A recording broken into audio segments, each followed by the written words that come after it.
Yo, what's going on? We live in the living room with another legend from the city. We got Riley B Appreciate it, man. in the Appreciate motherfucking building with it. us. Man, freshman class, brother. You know it, Two man. back Freshman to class of back. nine. It's Let's do crazy, it. right? Two Yeah. back to back. So yeah, man, I've been following since then, and watching the things that you've Same done here. over the years and Appreciate it. and just seeing you elevate. So we're gonna get right into it. We ain't gonna waste no time. When did you discover having a passion for music?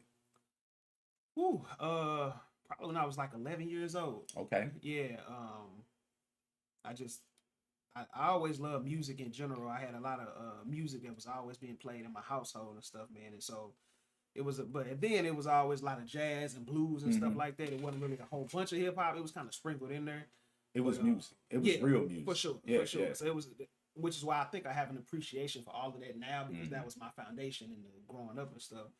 And but yeah, hip hop, man. I feel like I heard a lot of records, but I feel like the first record that made me wanna like do it.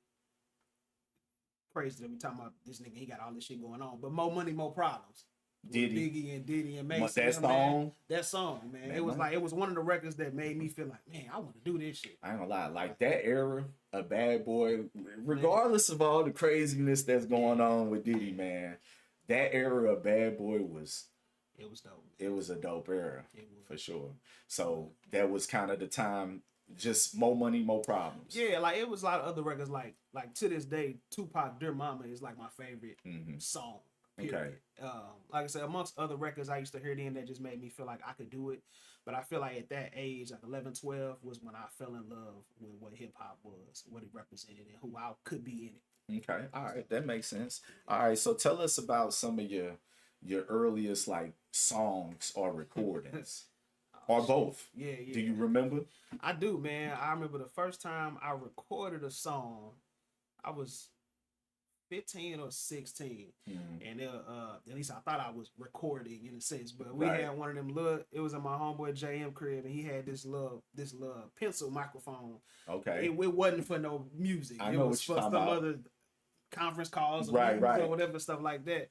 And LimeWire was popping at the time, and Mhm. we was just finding instrumentals and stuff like that. And at that time, I was just purely freestyling. So Okay. I wouldn't even. I heard songs and I love songs, but I was in love with Hmm. freestyling and battling. And so I at that age, I was thinking I was Lil Wayne at the time, and I'm like, or Jay Z, and I was like, man, I can freestyle all my songs. I ain't got to write nothing. Okay. So I was just freestyling everything, and we made a freestyle over. I can't remember dude name though. He was a popping artist. He passed away. Okay. Light skinned dude with braids. I forgot what his name was. He had a popping song at the time right now. I think the song was called. His name was Dollar.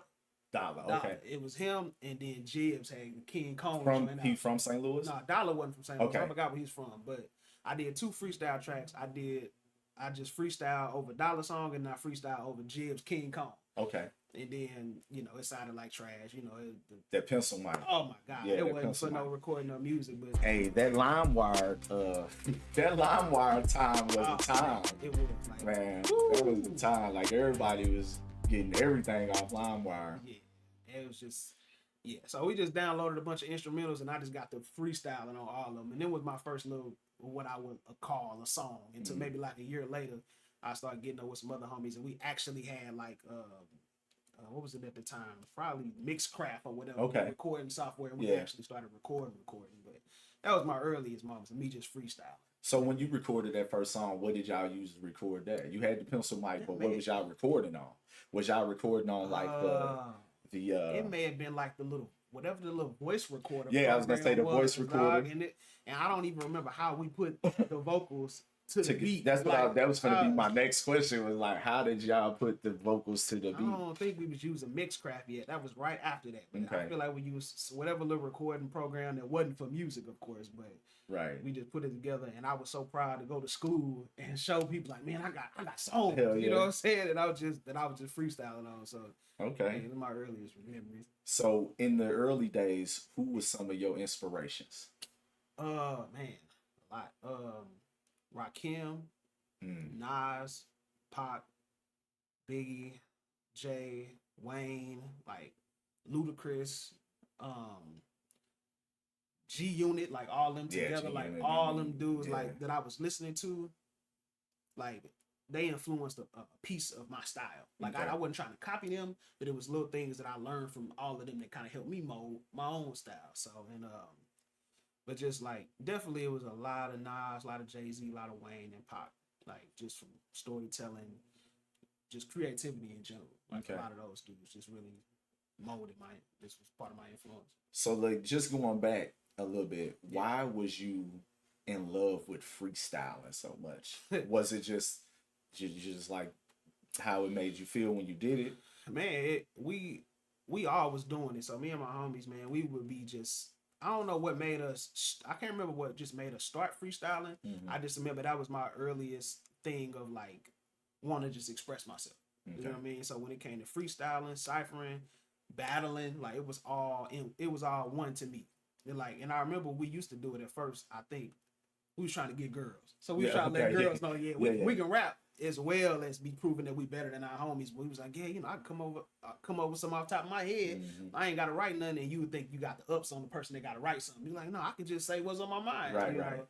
And I think that was kind of why I just developed it, and I just loved it, man. Like I started to write, but I always loved freestyling because I was just in love with the moment.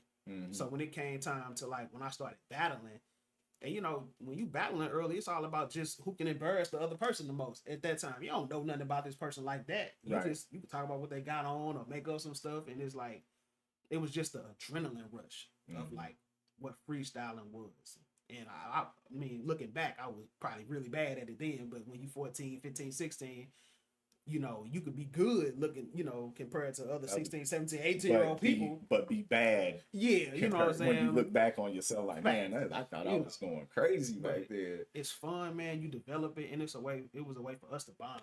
You know what I'm saying? Me and the homies, and we be everywhere, man. We be on the corners, we be at the bus stops, we be on the bus, all in the lunchrooms, all the stuff you hear about people doing. We was always doing that. So was somebody making the beat on the table, Man. or was y'all just freestyling a cappella? A little bit of everything. I was would doing imagine everything. I was making the beat and freestyling at the same time, and then sometimes I would have my boy making the beats. Like it was just, I was a lunchroom phenom. Okay. I know a lot of people say that, and I believe them. Yeah, but you know what you. I know they say that, and I believe it, bruh. But I'm telling you, in them hallways or at lunchtime, lunch tables, them was my moments, man. And it was incredible, man. It was fun as hell. Okay. Like, it was not occurring the word about what happened to you or like you skipping class or whatever. It was just the adrenaline rush of it all, man, for sure. So you mentioned battling. Yeah. How often did you battle? Did you freestyle battle a lot? For sure. Yeah, I did. I never wrote my battles. Like it was all just freestyling at the time. I mean, I would battle as much as I really wanted to. Like I was trying to be better at it. I was trying to just practice. I thought freestyling and doing the cipher and the battling was all together. I thought if you was claimed yourself you was a rapper, you had to know how to do all this. No, facts. Like I feel that way. Like I feel that way. And so when you see people that influenced you coming up and you see they was doing all this, you think I'm supposed to be doing all this. So yeah. And if you got a skill for it or a passion for it, and you learn to nurture that, that's just kind of what you know. And so battling, I was trying to battle whoever. I ain't care if it was money online or whatever it was. And he probably don't remember this. I had a story. I battled Hitman Holla long time ago because we went to high school together. We both went to Hazelwood East. And when was that? This was in this is probably like 05. Okay, yeah, I wouldn't. Damn. Yeah. See, I be getting history in this. I never. Like, okay, so you battle Holla at school. At school. This was at school, and like that's crazy. I knew I was kind of punching up at the time, and I'm only saying that to say because like this is a testament to where he is now. He was ahead of his time back when we was 15, 16, 17. He was battling dudes that was in their 20s and smoking dudes. Okay. And so we was trying to get there. Like we was maybe good for our time, but we knew that this young Holla at the time. You know what I'm saying? Like if you can battle him, you're pretty good. Yeah, you know what I'm saying? Yeah. And so I forgot how it got set up. I think it was just in between classes or whatever, and you know he had a gang of people. He was already popular. At the Yeah, time. right. And so we did like a little 1 round thing. Man, he smoked my boots, man. I mean, like, I don't know if it was he was so polished at the time. You know what I'm saying? And I thought I was pretty good too, but at that point, I just like, man, if I can just get him to, you know what I'm saying, say he want to do it, this the moment. You know what I'm saying? But it seemed like since it was him, it wasn't even really like a super bad loss because people were like expecting him to win a lot. But that was just one of those moments I remember having out of all my battles. That it was like it was cool. That was one of the few L's that I took. You know what I'm saying? Battle wise, Hey. not too many of them. But that was one of them. Listen, it's like a learning. You know what I'm saying? It's like a learning experience. For sure. And also, it's like a thing of like you could look back, and some people will be like, man,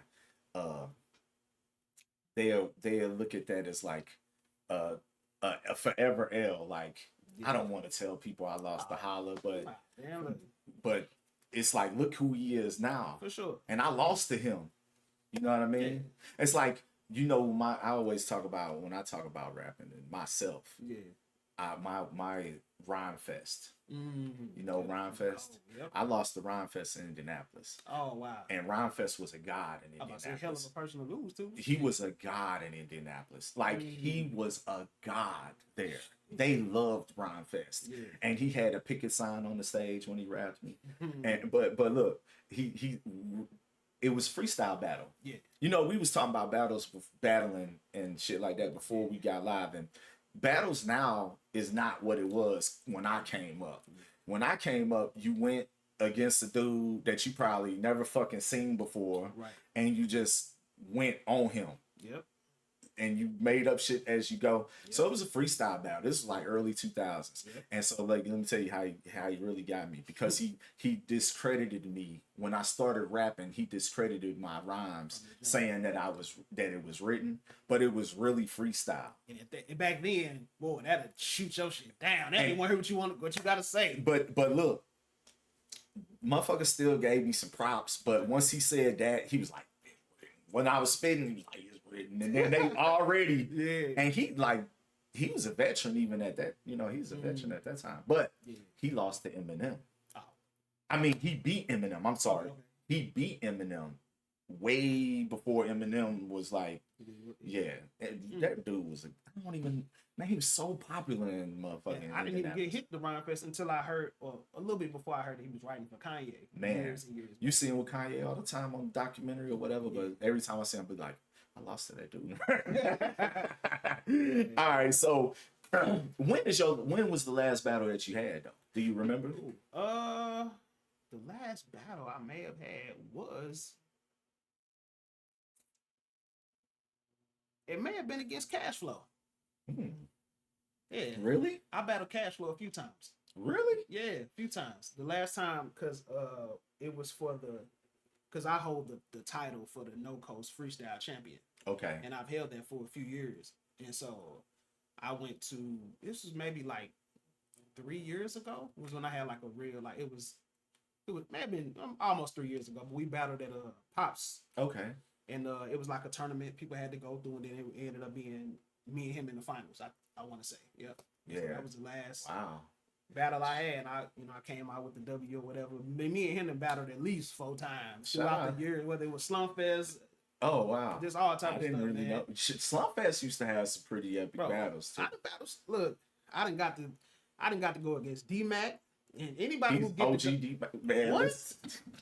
Bro, anybody that gets to not only I've been blessed to rap in cycles with D-Mac, and then if you have to go against him in a battle, man, bro, look, he right now. Oh my god, will destroy shit, bro, and he's getting up there. But he'll still destroy shit. He's a legend. Yeah, for sure. For sure in the city. And I was mad I didn't get to when High Point and stuff was going on. Either I wasn't old enough or I just didn't know that High Point was going on. And I missed that whole, I used to hear about it, but I missed the whole wave of that. And I was so mad because I was like, man, this is my bag. I would have went crazy, or at least would have loved to be around that energy. And that energy, because I ain't gonna lie to you, I'm mad that I missed that. Oh, you missed it? Oh. Because look, I left St. Louis in 99, and then I came back in 2010. So everything that I was seeing from afar. Okay. Like I was hip to Rucker Puff, I was hip to Tef, I was hip to Big Will, because Freestyle Friday. I was watching that shit. No, yeah, Tefpo went on Freestyle Friday, and he was the champion for a few weeks, for quite a while. I think And then Big Will, Yep. yeah, and then Went all Big the way Will through. was the champion for a while. Yep. So, like, I was seeing all that from like MySpace, Yeah. and then Freestyle Friday, I was seeing some stuff, and just Nelly and Chingy and everybody that popped from here. So I was keeping up, but I wish I could have been here in those times. Like the High Point era, man. And then it'd be so many people when they get to talk about the High Point, and it'd be so people, yeah, I was in the room. I'm like, man. And for real, it's like damn near all the people who was in them High Point rooms fuck with me. Like I fuck with them. You know what I'm saying? But just that era, man. I wish I would have been it.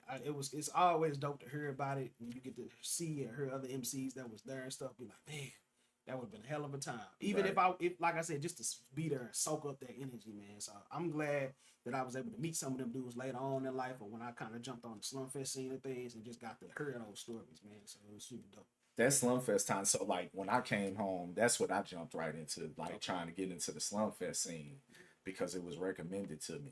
And it's so much talent that came out of them Slumfest. Yeah, Freshman class, man, yeah. all that. There's so much talent that came out of them that era. Hey, what up, everybody in the chat? We got Sugar Grits in here.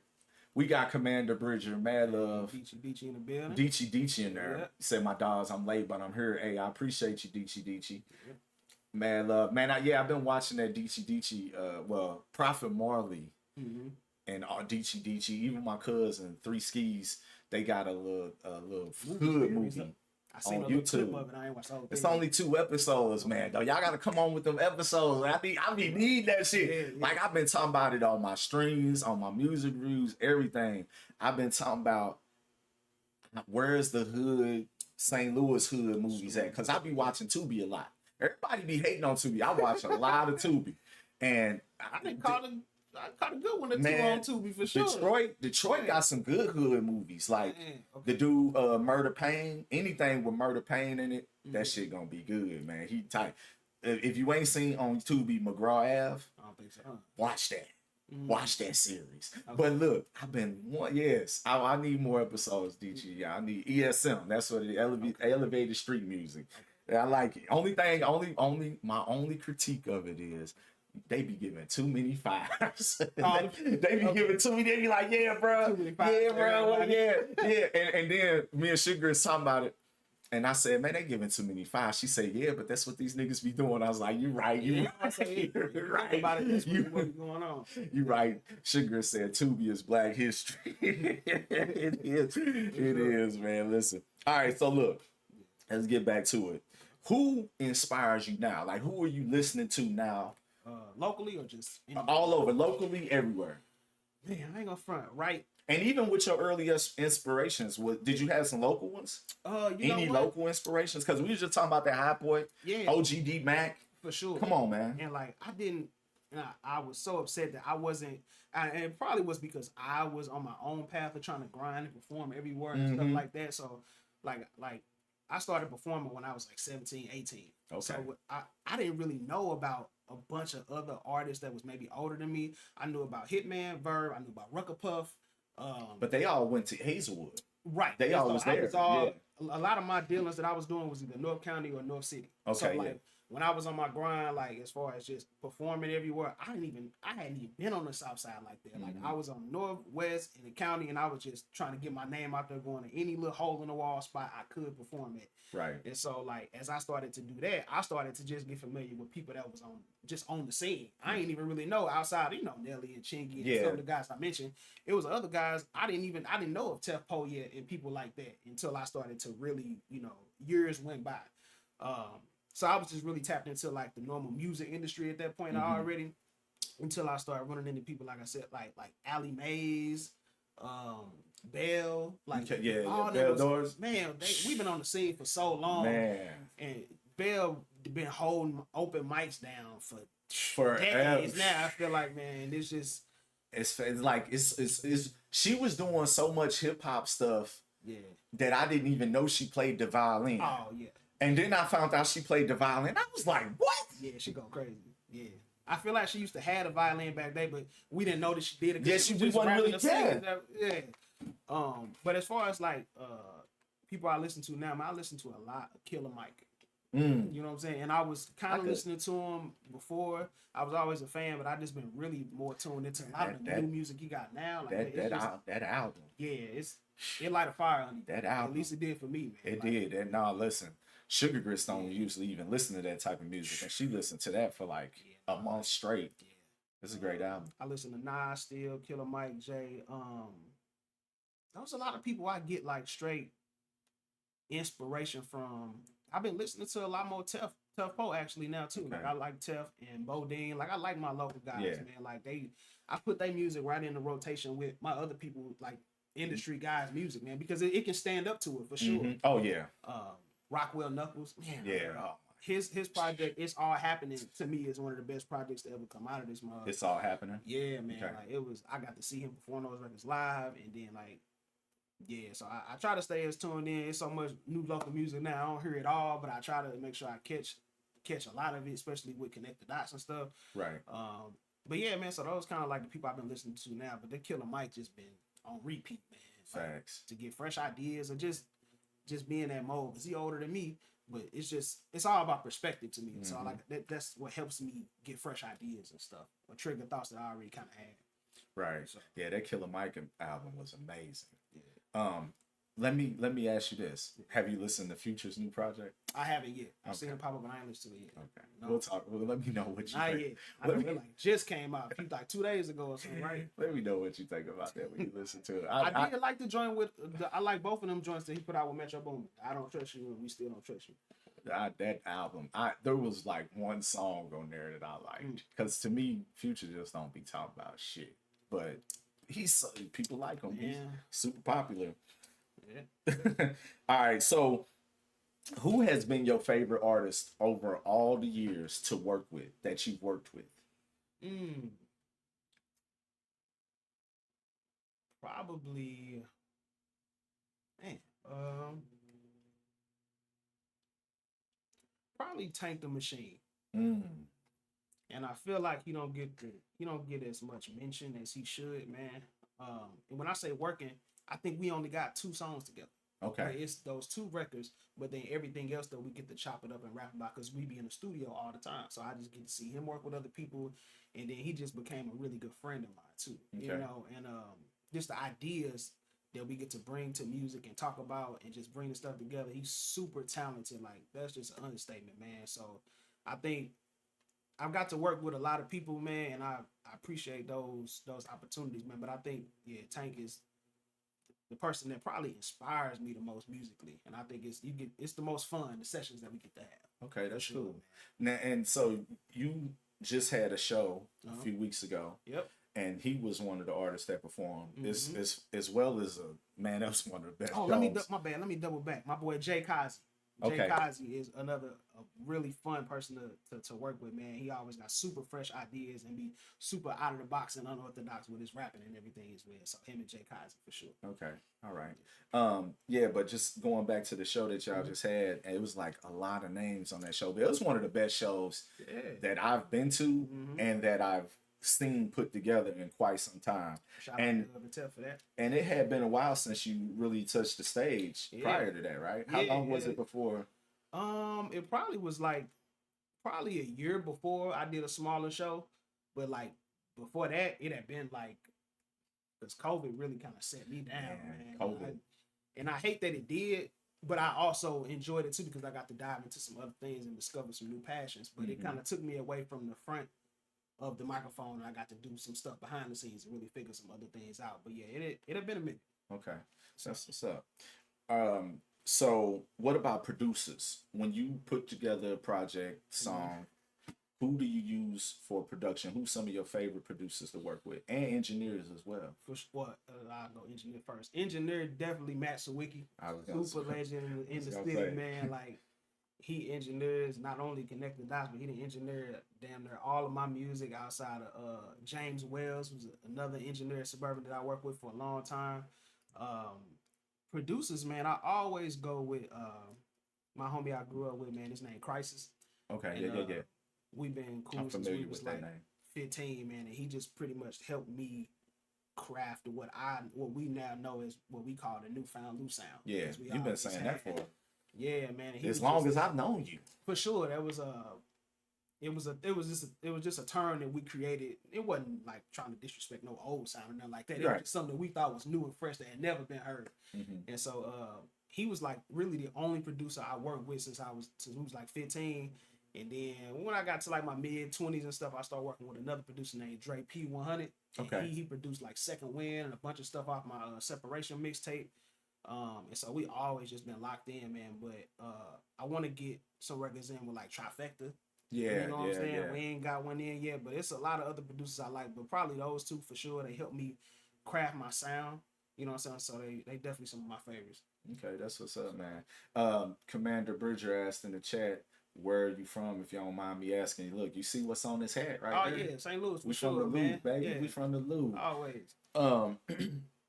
So how did it feel becoming a freestyle champion? Tell us about that, because you went to become like what was that, Jack Daniels? Yeah, Jacking for Beats. Yeah, Jacking for Daniels. Beats Yep. champion. Yep.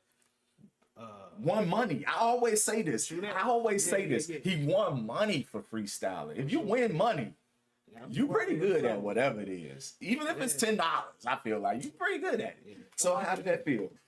Man, it was mind blowing, man. Like I always had a supreme confidence in my freestyle ability, Mhm. but to be able to put it against other people who may be confident in that same ability, man, it gives you a rush and it makes you feel good. And like from my upbringing into where I am now, I knew I went through enough in life and had enough trials and tribulations and just lyrical tests throughout them years. Man, I put myself up against anybody. And for that specific competition, man, it was free to enter. The Jacket for Beach Right. truck was going around. Like when it popped up, it was at the blank space. And I think a lot of us entered that same day. Me, Dub, Bodine. It was like 10 of us that entered, I think, that same day. And we had to hustle up these votes. Mhm. Because they put everybody in like a top 50 of who they thought was the best audition verses or whatever. And I made it into the top 50 with a lot of other good people. And so out of the 50, you had to hustle up votes between your community or whoever people you had to get into the top 10 to compete. And I was like, man, I gotta get these votes. I was like, I don't know. I was like, I don't care who in this competition. If it's me against 9 other people, I already think I'm better than half the niggas in the world. Right, If right. you put me against 9 other people, I'm winning. Yeah, yeah. That was my mindset. I was like, I don't care what other 9 people there. They're Just not get me gonna in- beat me. Just get me in there. Get me to those other 9 Yeah. people, and it's a wrap. Right. And so, man, I worked my ass off to get them votes to get into the top 10. I think I was like number 7 or 8 in the voting process. And man, to be at the loft and for it to be absolutely packed out, couldn't nobody else get in. There was so many people in there, man. And The Loft. RIP to the woo, Loft. yeah, man. it was good times, man. RIP So to the Loft, man. you would club there, but tonight, that night wasn't the night for the club, Right. man. And I just remember I had so many rhymes loaded up, man. Like it was written freestyle. I knew whatever situation was gonna come, I was prepared for it. And so like, man, it was incredible. I get tunnel vision when I go into moments like that, whether it's a battle or a tournament of any kind. I don't see nobody else. I'm competing against myself. Right. And everybody else, man, woman, I don't care who you are. Everybody is catching headshots. Like that's just how I view myself when it comes to battling, the freestyling. I'm on top of my game and I'm gonna overcome whatever obstacle it is, man. So like to be able to win and not only win, but win in convincing fashion. Right, right, Like right. I earned it. Like I literally had to lyrically go to war with all those people from the crib right there and do a sudden death at the end Right. and came out on top. And it really felt amazing, man. It was a blessing. It was dope, man. Like it was. So you beat out the local competition, but then you had to go travel. Yeah, man. So you went to, where did you go? To New York? I went to New York the first time. Okay, okay. And then I went to LA the next time. Oh, so you went both coasts. Yeah, Okay. man. And so Okay. Team Backpack was a whole nother monster of a platform that had a bunch of famous people that already hit the Because platform. look, this is when I think about this and envision this, I always envision you on the stage Yeah. with the backpack on. Yeah. I always envisioned like that rally beat. I was so, that was a whole auditioning process. I don't even know how. I didn't even think I was gonna get. Well, I had confidence in myself, but I was like, at that point, you was going against people from all over the world. Like everybody was submitting. It's a little bit different. I was like, I had confidence, but I was like, man, well, let's see what's going on. And I lost the first time I went. Okay. So in New York. In New York, I lost. Okay. I had made it to like the top 60, I want to say. Okay. It was like 60 people. And man, it crushed me, man. Like, because I already, at that point, I had won the jacket for Bee Sting, but I wasn't like arrogant to the point where I didn't think I could lose. It was just like, man, if I get another opportunity to show myself to the world that's past St. Louis, man, I want to do it. So I went, and I felt like I had the best rhymes ready. And then I lost, man. I didn't make the top like 50, and I was so crushed. I was like, I ain't doing this again, man. And then I mustered up, you know, just the feeling to be able to go back the next year. And I was like, I ain't losing again. Right. I don't care how many people I'm going against. It could be thousands. I don't give a damn. In the next 365 days, man, when they had it in LA that next year, I had to go against thousands of people again to make it to the tournament again. Right. And I said the same thing to myself. I said when I won the Jack of Beast tournament, I said, you get me in here. It was 30 other people. I said, I don't give a damn how many it is. I know 29 of them niggas ain't better than me. Right. And it felt dope because my man Accurate was in the tournament with me. He made it to the tournament. I was like, man, I hope I don't have to go against Accurate. That nigga finna be fooled. You know what I'm saying? That's my guy. But I was like, hey, man, if it's gonna be me and you, I gotta go into it feeling like, you know. You gonna win. Yeah. But yeah, that was another incredible experience, man. And to just know all those people was there for art and for hip hop, man. But everybody there, man, headshots. And I was just waiting because I thrive off competition. And nobody was like dissing yet. They were spitting their verses, but nobody was really like taking shots at people. They don't know that I come from battle rap. Right. They just think I'm up here freestyle and I'm just spitting general bars. They don't know that if I need to drop from freestyle, I will tear a hole in all you niggas. So it was one dude, and I was the one person that had a shot took at them on the stage. Nobody else was doing no battle bars until one dude decided to throw some battle bars at me. And I'm like, this nigga don't know what he got himself into. And Jay Skills was out there with me. And he knew. He was like, oh my God. And I'm smiling the whole time the dude talking shit to me because I know I'm finna turn his ass. He's just lighting the fire. He don't know that. He don't know it. He going for the shock factor as in like, oh, okay, this is shock factor. I'm finna diss him. He think I'm finna choke under pressure or can, lose composure. He don't know. You just took my confidence through the roof. Right. So the rebuttal is always gonna hit harder than the person if the person can actually rap. So the rebuttal just, man, it got him out of there with the quickness. But yeah, to go on to win that, man, that was another one that was like, it was unbelievable. It was it's kind of hard to describe, man. It just really made me feel good. Like it's just surreal experience. It was, man. Once I realized how many people I had to get through and how much I had prepared for that, and the fact that I lost just a year later and said, I'm not losing this again. Right. And the fact that little old me from St. Louis could come back and just get all the way to the mountaintop with that, it instilled something in me. It made me realize, man, I ain't have to prove myself to other people who may want to challenge me for certain titles of certain things. Because I've already proven it to myself. Right. So I can pop my shit, or when I don't have to pop my shit, my resume speaks for itself. You know what I'm saying? See, and this is the reason why, like, with the battle rap community, we was talking about it before we went live, but they don't even understand, like, y'all cool and all, but it's people like him, man, that just do it all freestyle and do it well. You know what I'm saying? Listen, I've been very proud of you over the years for doing that, man. Being a freshman classmate of mine. I feel like our freshman class did some amazing things. Not to say other ones didn't, but I've seen some amazing things. We reached some heights. We doing some things. Innovators. So. For sure. And I feel like definitely innovators, because a lot of us ain't just rappers or musicians. Yep. You know, not to say that other freshman classes are just rappers and musicians. I'm not saying that. But I'm just saying I have seen diversity. We've got a lot of diversity for sure. All right, so tell us about Connect the Dots. You started Connect the Dots about 4 years ago, For sure. which was 2020. We was just Mm-hmm. talking about COVID kind of fucking a lot of things up for us. See, for me, I always wish. Here's what COVID fucked up for me. Okay. I didn't get to be out of work. My Mhm. job stayed open, right? So if I would have been able to sit at home and do this stuff, I feel like I'd have been, you know. Yeah. But COVID did stop a lot of the things that I had going on as far as being able to go out, talk to people, because all this was supposed to happen a long time ago. Mhm. So Yeah. 4 years ago, Connect the Dots kind of started up, Yeah. and then I think we had 2 episodes 4 years ago. 3 of them. 3 episodes. Yep, 3 Okay, because episodes. the first one was the 4th episode from the Yep. current 5 months ago. Yep. But what was it? COVID that shut the thing down, or what really happened to the point where it kind of stopped and we getting back to it now? Yeah, it was COVID. In a bunch of different ways. I had some financial stuff, was going through some personal stuff, and so I had the idea really about.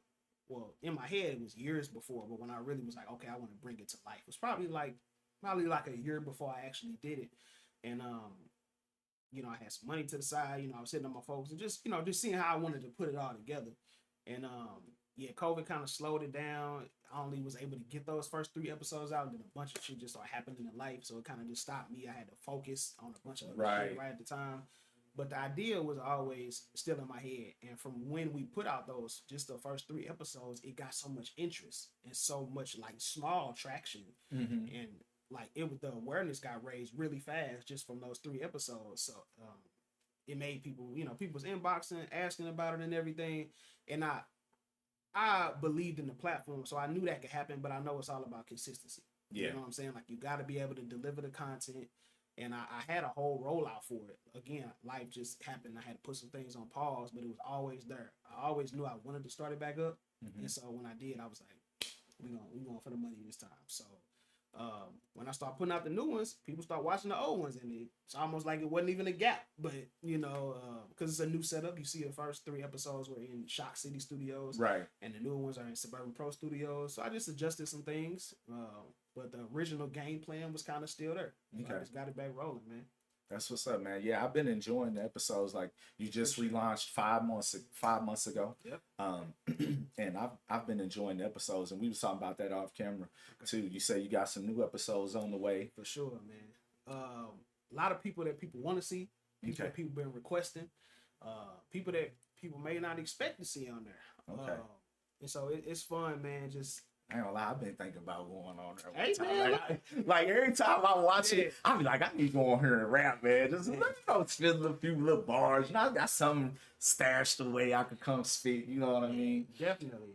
I think it's special. Just like this platform, it's really special, man. It's unique and it's needed, and I think it's of its own kind here in St. Louis that people really need. Like, with you just being an MC, number one, and then being a real dude and having a unique platform. Like, this is special. It's important. Right. I feel like Connect the Dots is from that same cloth. Like, Facts. It's unique. It's needed. And it was inspired by something that I do. I've done. You know, like having a freestyle platform. It was naturally inspired by like Sway and Funk Flex and stuff like that. But I wanted to put my spin on it. Really inspired by Big Tigger in a sense, because the basement. Right. And when I got to really thinking about the idea, I was like, man, this would be unique, not only because I love the freestyle, and I'm such a huge fan. I can remove myself and just be a pure fan of somebody else's art. Like, I'm not in competition mode when I'm watching somebody else rap. Like, I'm just enjoying people from St. Louis telling their story, wherever they come from, whatever they got to say.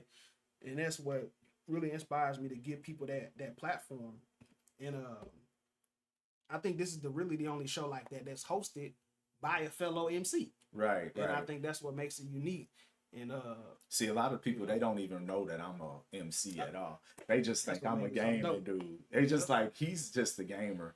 Some people really know, but some people just think I'm a gamer. So right now we got it on screen. Connect the Dots. Sure. Make sure y'all go sub to that YouTube channel. Connect the Dots 314. Check out all the episodes.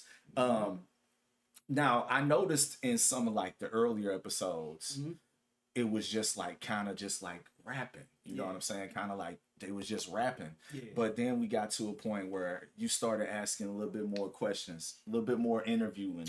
Yeah. And I like that. Yeah. But what made you kind of switch it up a little bit? Just because it, for what I was just saying, you know, it was just like spit some bars. Well, you know what you're here to do. Yeah. You know. Um, I ain't gonna front. At first, I was throwing shit at the wall because at first I knew I wanted it to be primarily about bars. So I knew I wanted people to get they issue off freestyle wise. I knew I wanted it to be a segment, but I didn't want it to be a full interview show. Right. You know what I'm saying? I appreciate the shows that are like that, Mm-hmm. podcasts, whatever it is, but I wanted to kind of create a new type of thing to where it was like, okay, I asked a few questions and then you go into the interview. I mean, go into the freestyle. Right. I didn't want to make it a long, drawn out one where it was a bunch of questions, then a freestyle, and then I didn't want it to be just a freestyle.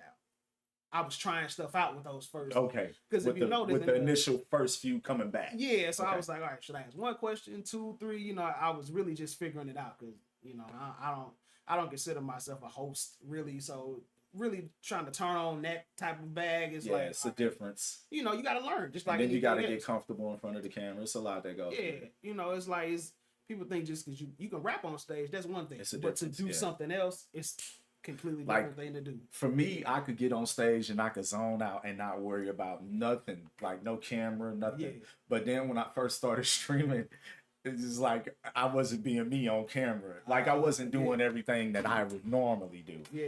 And That's it's something you gotta learn, you know, For to do. sure. And then I noticed like it's people that could probably very well beat me on the game, but when they come here and then the lights on and the cameras on, it's different. And that offline gaming different. It's a little bit, It's it different. is a lot different. Yeah. Sugar Grits asked, how did you feel about your set?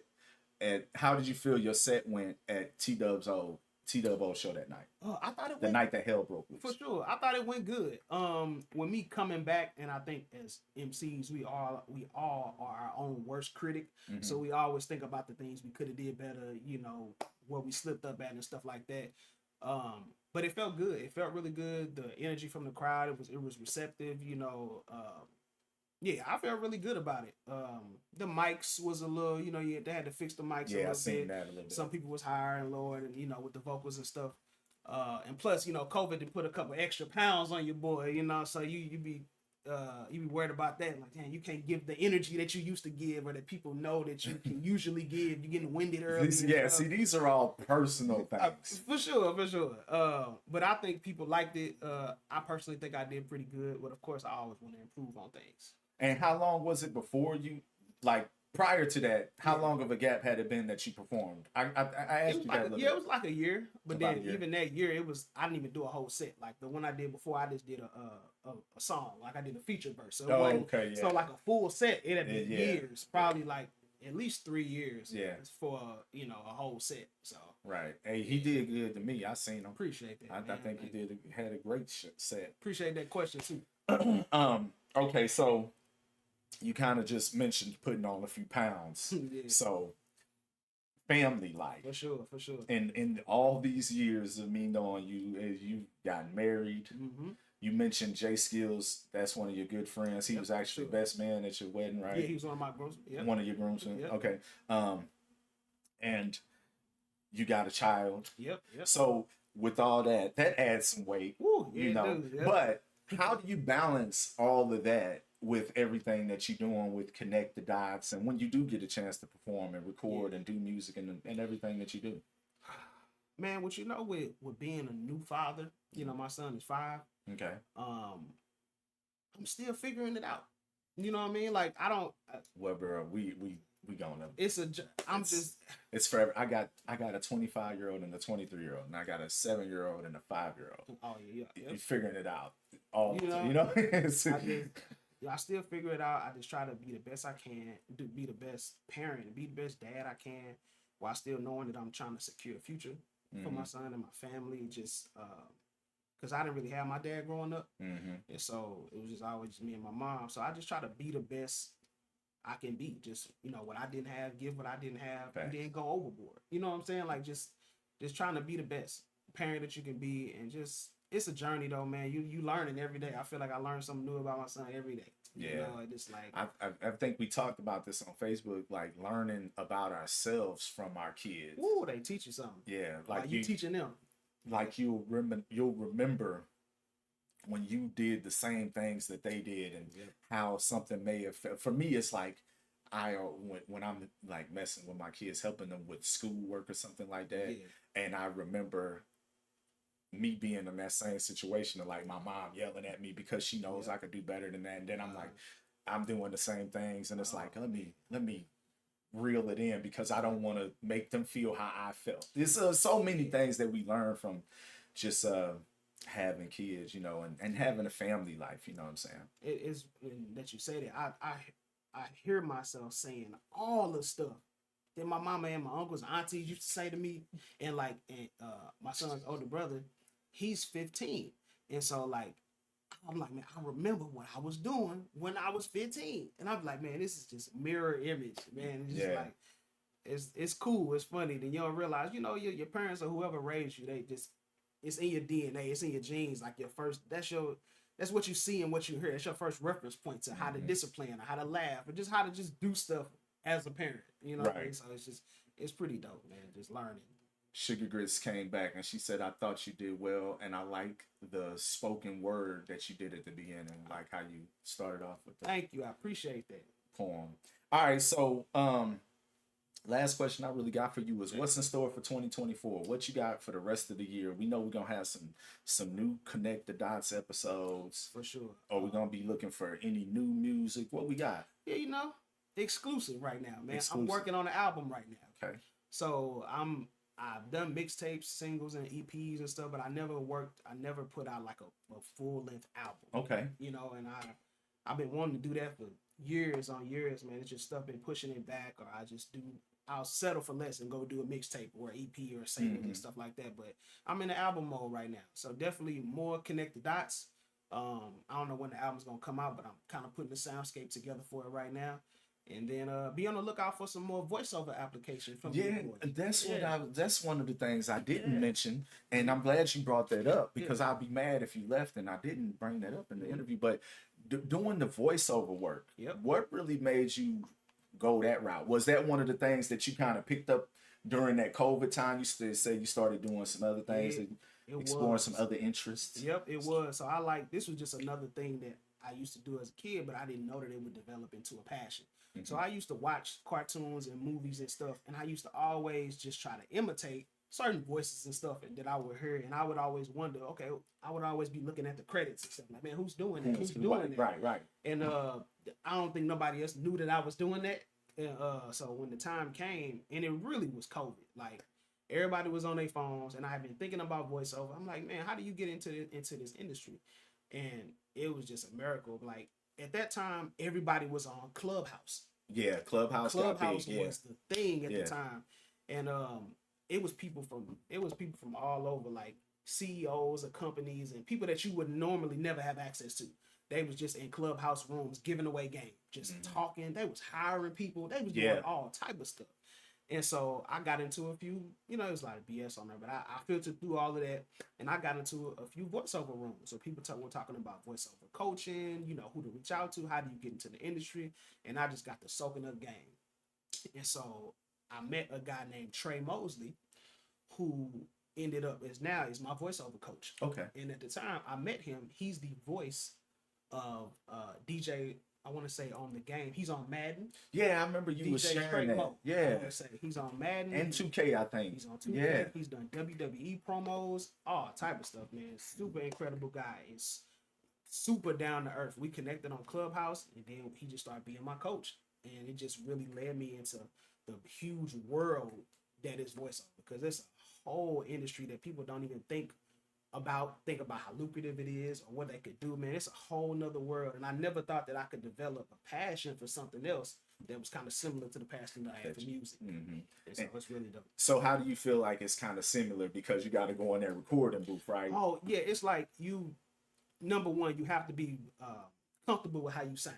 That's something that we as rappers learn way early. Like you gain that confidence. Yeah. If you don't learn that from your first recording experience, you ain't gonna. You might want to hang it up Yeah. because I don't feel like nobody likes the sound of their voice when they hear it played back to them. Exactly. And as rappers, years and years and years and years go by, you just get comfortable with or liking how you sound on the other side. So I was already comfortable with how I sounded, It's just the acting part of it that is really the kick. Because I'm not an actor. So when you really try to do, because it's different genres of voiceover. So when you go in and you're trying to do, you got TV, commercial, character work, audiobooks, all type of different genres, and like the acting part is tough. So I'm still getting that down. I got a few voices in my bag and stuff like that, but just really piecing it together with acting is the tough part.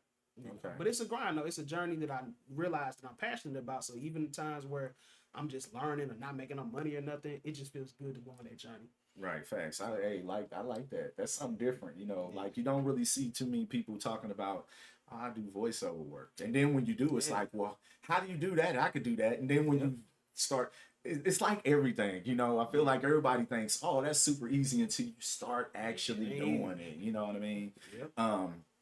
But what is there anything out there that you've done some voice acting in that people could check out, like right now, not or just anything yet. coming? So it is. I did a Is it out already?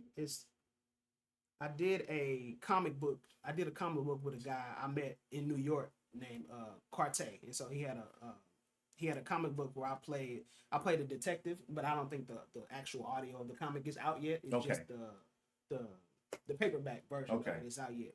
But we do have another one that we've been recording that's supposed to be coming out next year where I'm the main character, and it's like a hip hop Star Wars kind of feel. Oh, and okay. I think people will really like that, man. It's really yeah. dope. I can't give away too much, but it's definitely next year gonna be a lot. Yeah, let me be plugged in with everything that you do. Man, yeah. And if you ever get to the point where you do some voiceover work for a game, I'm playing it. Man, look, you got to know that. Somebody on my friends list just said that they got a voiceover opportunity for some new Souls game that's coming out, and I'm like, let me know because I'm playing it on stream. Like, you'd be amazed at how many people I got to meet through Clubhouse that voices are on everything that people play, and people you don't even realize. And you don't even, man. I got to talk to her name is Kitty Kaboom. Okay. She was the voice of Sita for Sita's World. Okay. And she does so many other things like shows on like Nickelodeon and all types of other stuff. And but being able to meet that person or somebody that I grew up listening to, so it's like crazy. Old girl from a different world. Light skin with the curly coily hair. I can't remember her name, but she does voices for everything. And it's like Sugar Grits told me one day, she's like, yeah, she do the voice for this, that, and other. And I was like, damn. And then I got the researching, and she do so many voice. Like her whole career outside of different world is like voiceover work. For a lot of characters you wouldn't even realize she did it for. And it's very lucrative. Don't get it twisted. Like it's and see, that's the thing that I always talk about with my music reviews. We've been doing music reviews again on Sunday nights. And I've been telling a lot of artists, like, there's places for your music to go regardless if it's where you think it should go. Cree Summers, that's her name. She does so many voices.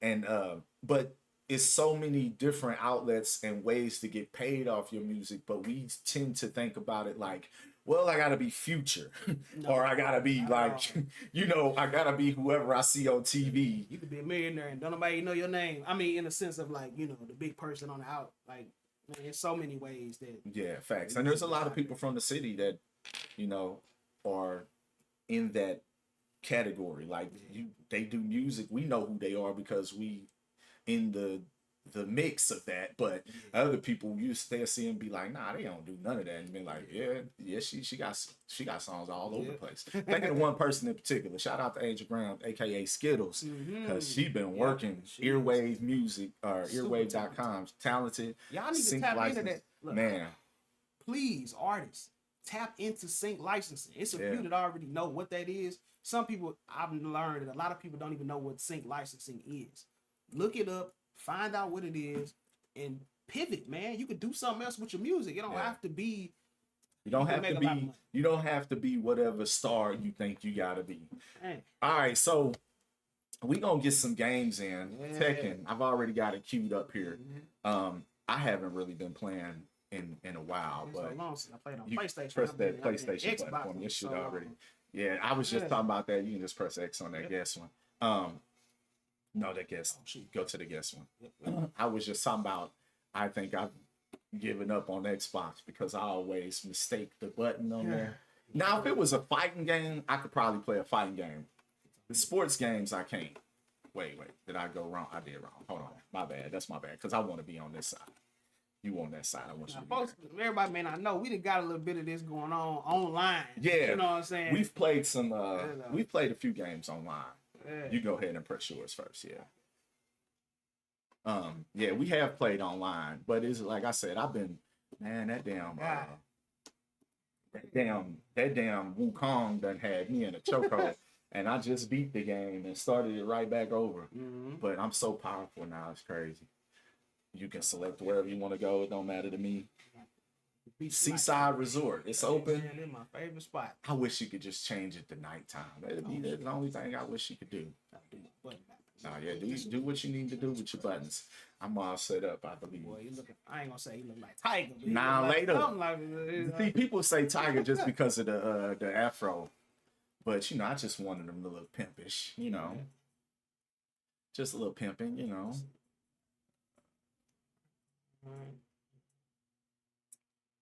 See, this is my one thing about going into tournament play is that I will have to change everything every time I play. Every time people do it so fast, I be like, man, I got doing that so fast. They're so used to it. I play pretty much standard though, so it ain't a big deal to me. But sometimes.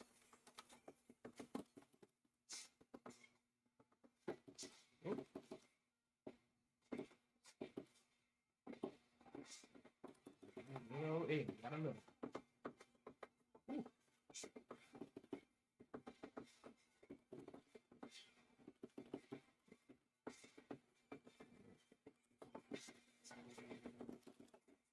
That move be killing me. I was playing on one Friday night fight. Some chick came in there and she kept on doing the damn that little parry, man. I was like, nobody does that like that. Nobody does that.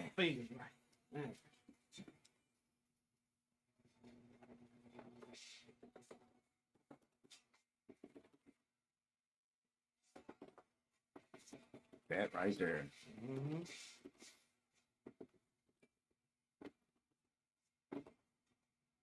No mercy.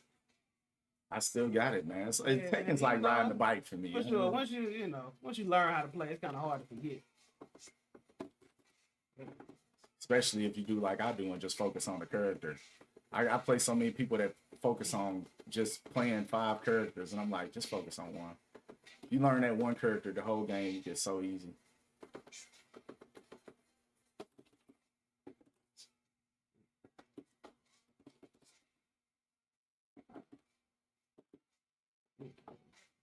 All right, that's one.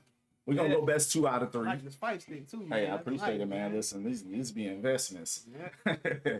If we can just rematch. Yeah. That's 1 out of 3. You gotta bring it back, man. Come on, man. I ain't gonna talk no trash, you know. Come on now. I'll be seeing you play, man. I've watched you. It's been a while, you know. Yeah, a warm up, you know. People always say it's the same on Xbox and PlayStation, but for some reason, I don't know why, it take a little minute for my fingers to get adjusted. It's a different controller. I bet Xbox controller is so much smaller than the PlayStation 5 controller. It's crazy because Xbox controller used to be the hugest thing ever.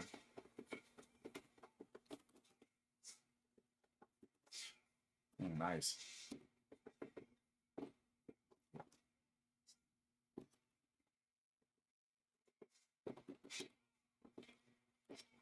Nice.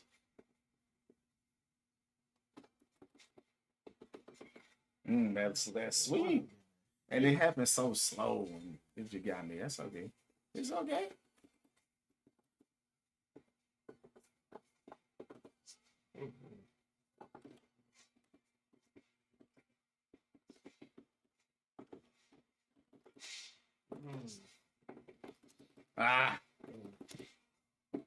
Gotta finish that one. I can't allow him to get nothing to come back. The pressure on deck for sure.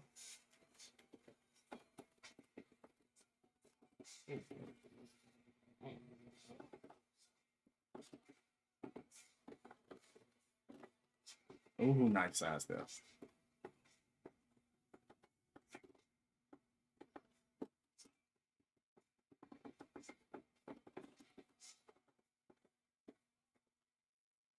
Nice.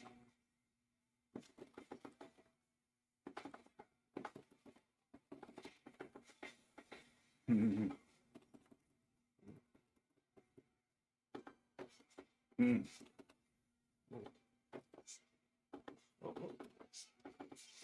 Mm. Mm. Ah, man, I was reading low. I ain't gonna lie. I was reading low for that.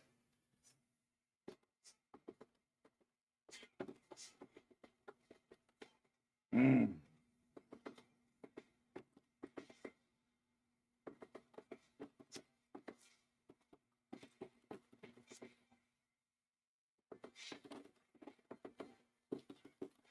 Nice, nice, nice, Get a little patience in there. nice. That was a nice one. A bit. That was a nice one. Yeah. All right, we tied up 1-1 right there. I must focus.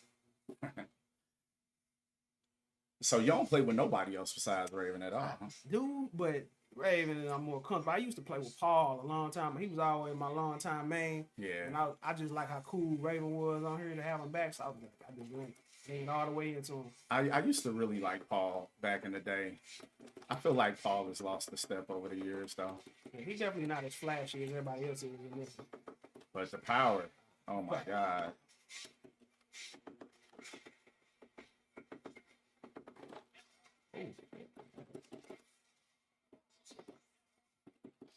Ooh, that was nasty.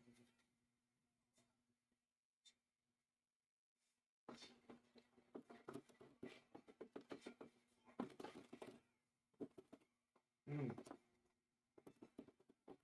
Hmm. That was pretty powerful.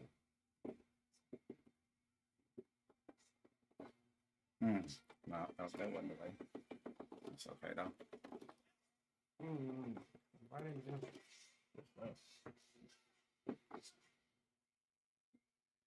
Let's get it, Eddie. Yeah, baby.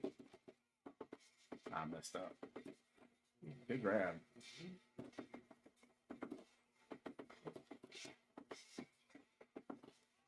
Yeah, I can get right into that.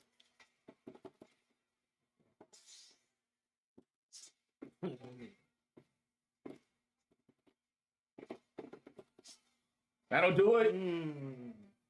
Good That's games, good fam. stuff, bro. Hey, That's good always, games, man. fam. He's We rusty, ain't gonna do y'all. tournament rules like we do online when we do a whole bunch, What, like, what let's you? do 3 out of 5 or something. I don't care. We can run 3 out of 5. Let's run a little more. We can run some more. Hey, you know, it's all about what you. I like Tekken. It's all about what you got time for. Let me For sure. get in here real quick. It's all about what you got time for. You feel me? Oh, don't worry about that. Don't worry about none of that. All right. He said, "Go to final round rules. Oh, Tournament. We in the final. That's 3 out of 5."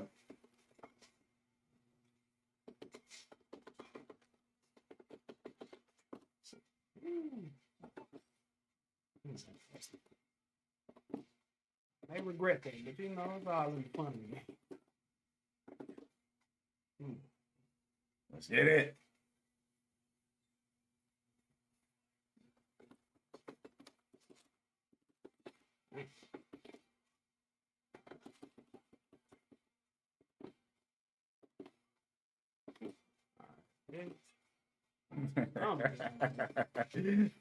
You like, nah, that can't happen. I'm very low too. That's crazy. Good block. That block was clutch. Ooh, that block was clutch.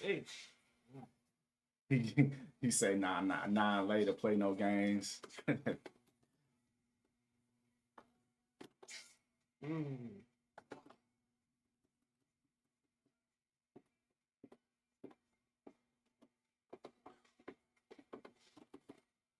That was nasty.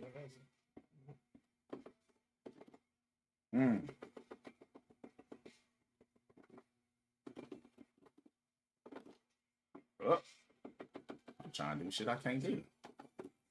Oh, nice. I ain't had no meter. I'm over here trying to do some shit.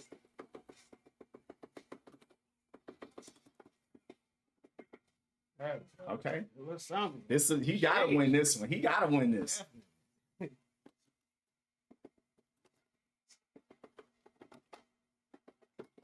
Mm.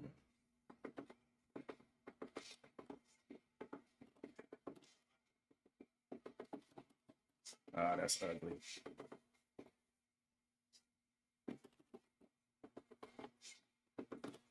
That's my fault. Oh, that was that would it. have been a whole look. That was it right Tell you, there. man, I don't know what's going on. I can't. That was it right there. Muscle memory ain't kicked in. I'm tied up, baby. We here. Peace. We here.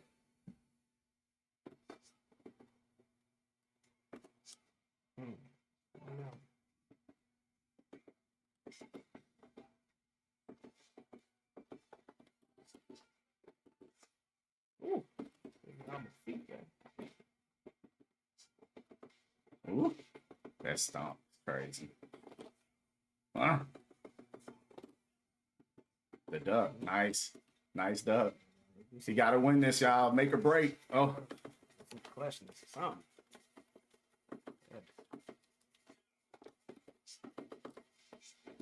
yes, Lord. Woo! Nice read.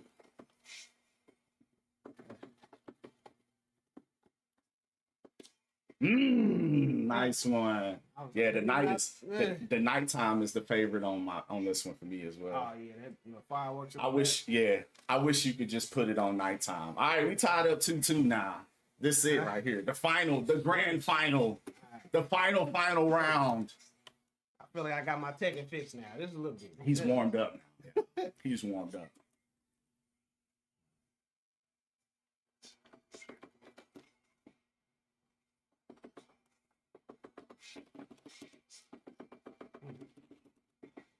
Nasty work.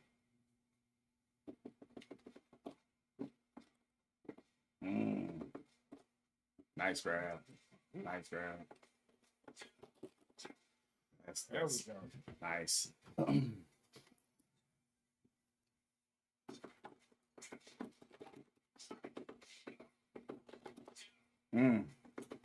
just got that one back.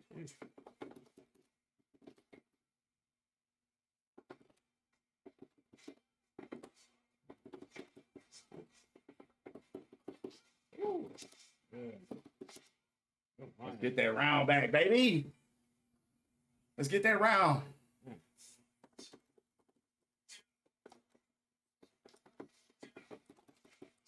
Ooh. Eddie had mercy on me. Jeez.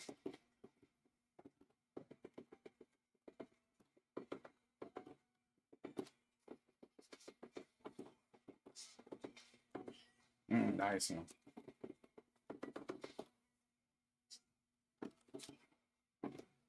Oh. Oh, snap. Give him a little room to get up. You know what I'm saying?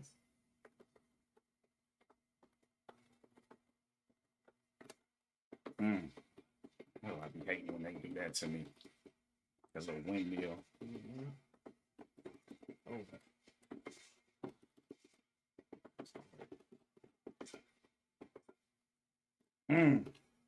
That's that grab. I can't let that happen. Pull that off. I don't know. Oh.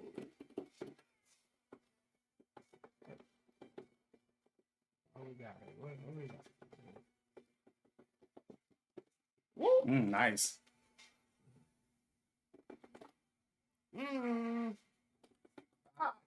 Oh, that may have been a bad gamble. It's all about the gambles. Oh, that was all about the gamble. That's a bad gamble. Ah, that was a bad gamble. I should have waited a second. All right, final round here, y'all.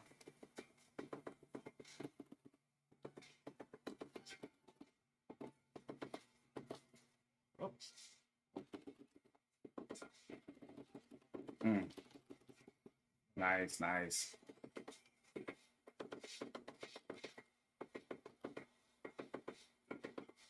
I hate the fact that him and Nina can double up like that. Oh, that should be it. That's probably bad. Oh, I got it off! On me, I got it off! Oh, me, I was blocking. Hey, I got it. He far away, too.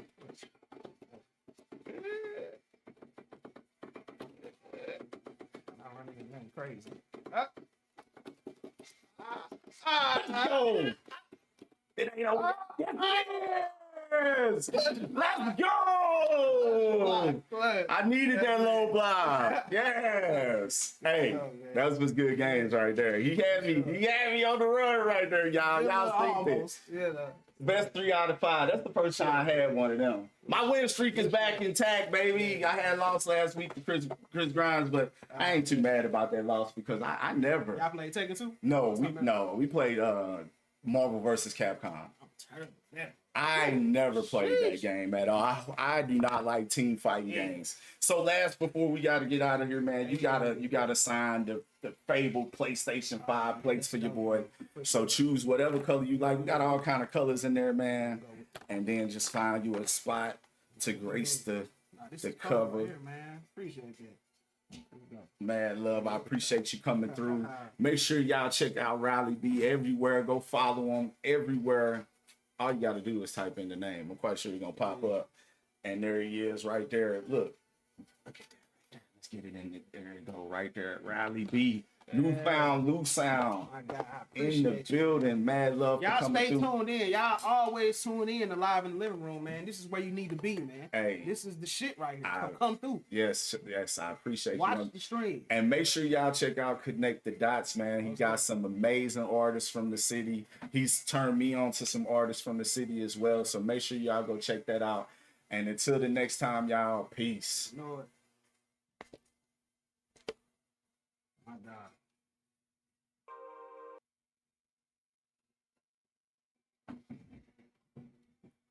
Yes, Lord. Yes, Lord. Good games right there, man. See this? When I play PlayStation, it make me want to get a PlayStation. I'm like, man, I'm gonna trade my Xbox in. You know? I feel like it got to a point where it's just like you buy what your friends playing. That's what it is. The community is like in the Xbox. But I know it's a community in PlayStation it is, too. But it's like you gotta refine it in a way. I found myself there, when I got a PlayStation 4. I really started getting back into gaming, I'll say. I mean, I had the systems, but 360 was a big part of my online gaming life. And then when 360 was over, I was kind of out of gaming for a while. I had a 3, but I didn't really play it. And I was kind of out of gaming for a while.